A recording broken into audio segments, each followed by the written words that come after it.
China should reconsider the sufficient size of their nuclear weapons stockpile to scare off potential attackers, China's Global Times said, pointing at the aggressive attitude in the South China Sea and the Taiwan issue.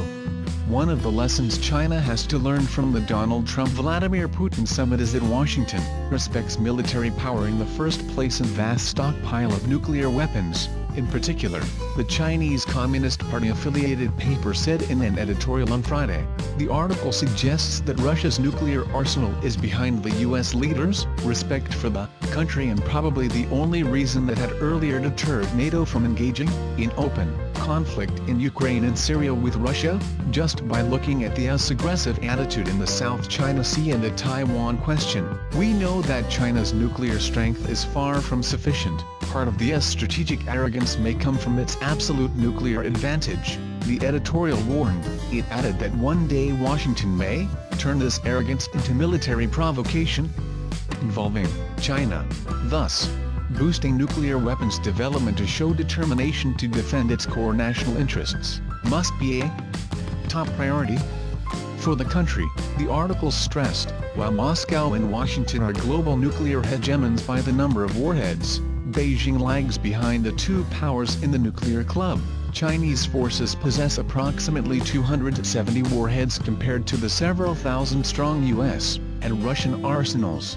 According to a Stockholm International Peace Research Institute, SIPRI, 2017, Beijing is slowly increasing the number of warheads and is currently developing the Dongfeng 41, DF-41, a long-range ballistic missile possibly capable of striking any potential target worldwide. However, it is unclear when the new weapon will enter into service. Apart from the recently sparked trade war between the two powers, Chinese and American forces have long flexed their muscles in the disputed waters of the South China Sea, which Beijing claims as its national territory. Despite the fact that the U.S. is not among the claimant states, it insists that the area should remain international waters. Washington routinely sends freedom of navigation missions, which include warships and bombers, to the region, drawing ire from Beijing. Taiwan is another sore point in Chinese relations, as the island is seeking wider autonomy and even independence from mainland China. Washington recognizes Chinese authorities' One China policy, stipulating the country's integrity, but that has not stopped it from conducting rather provocative maneuvers in the region. In another instance of turning deaf ear to China's vocal protests, the U.S. State Department green-lighted submarine technology sales to Taiwan. China hits out at U.S. for authorizing submarine technology sales to Taiwan. China has criticized Washington's arms sales to Taiwan, after the island said the U.S. had authorized manufacturers to sell the licenses necessary for its domestic submarine project. The Chinese Defense Ministry demanded a halt to all forms of military contact between the U.S. and Taiwan, stressing that the latter is part of China. The ministry also warned that the country has the military ability to counter any attempts to harm its territorial integrity.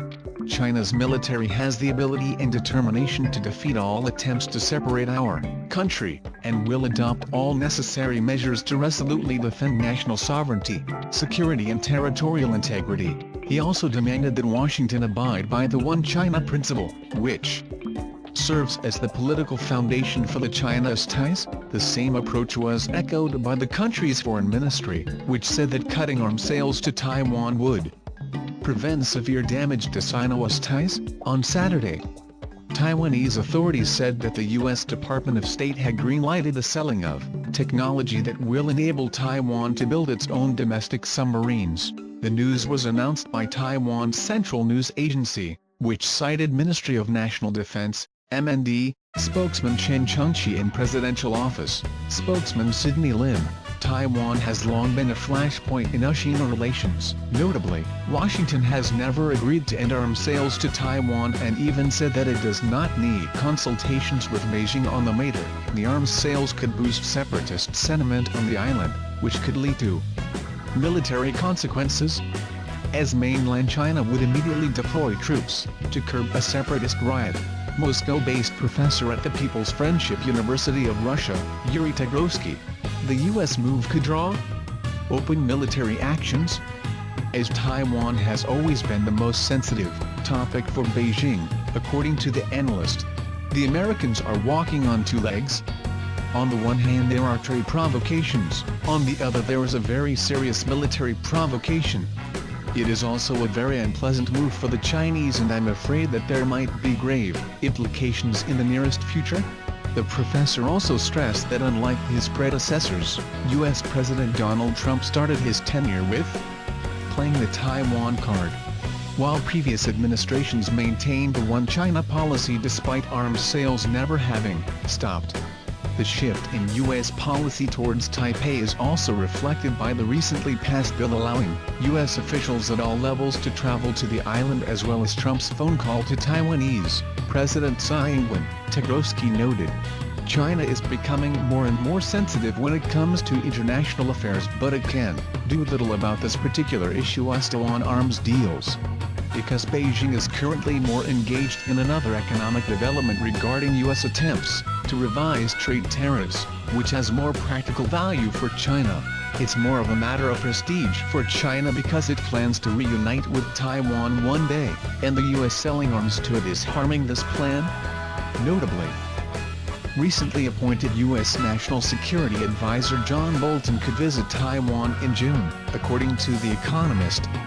If the visit takes place, it would not be the first time Bolton has set foot on Taiwanese soil. In 2009, the longtime friend to Taiwan met then-President Ma Ying-jeou, and Bolton's recent promotion was lauded by Taiwanese media as a sign of possible challenge for Beijing's One China policy.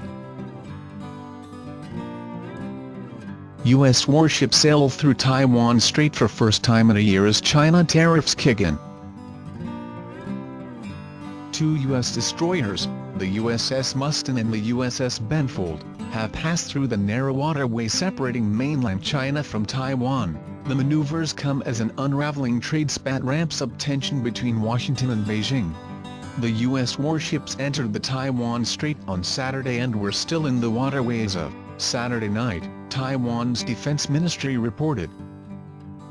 The U.S. downplayed the symbolic value of the passage, the first since the USS John McCain sailed through the strait in July 2017, insisting that U.S. warships were conducting an ordinary freedom of navigation mission. U.S. Navy ships transit between the South China Sea and East China Sea via the Taiwan Strait, and have done so for many years. China has yet to react to what is seen as a rather provocative maneuver coming at a time of increasing rivalry in US-China relations. U.S. President Donald Trump began challenging the cornerstone of US-China relations, Beijing's One China policy, early on in his term. In late 2016, then President-elect Trump drew air from China after he held a call with Taiwan President Tsai Ing-wen, making it the first direct communication between U.S. and Taiwanese leaders since 1979. While it was reported at the time that the breakaway with the decades-old U.S. take on Taiwan was accidental, further developments have shown that Washington has been courting the island deliberately. In March of this year, Trump signed the Taiwan Travel Act, paving the way for reciprocal visits between U.S. and Taiwanese officials. In April, it was reported that the U.S. State Department green-lighted sales of technology to Taiwan, needed to build submarines, defying China's vocal protests. Although the U.S. does not have official diplomatic relations with Taiwan, it has recently unveiled a flashy new complex as the headquarters of the US-funded American Institute in Taiwan. The recurrent nods to Taipei have infuriated Beijing, which views it as a part of its territory. The deepening rift over Taiwan has been aggravated by the ongoing trade war, which came into full force on Saturday as the U.S. introduced a 25% trade tariffs on $34 billion worth of Chinese goods. China retaliated with a tit-for-tat response. Levies on another $16 billion worth of goods are expected to kick in within next 2 weeks. On Friday, Trump threatened to slap China with additional tariffs on $500 billion in Chinese imports.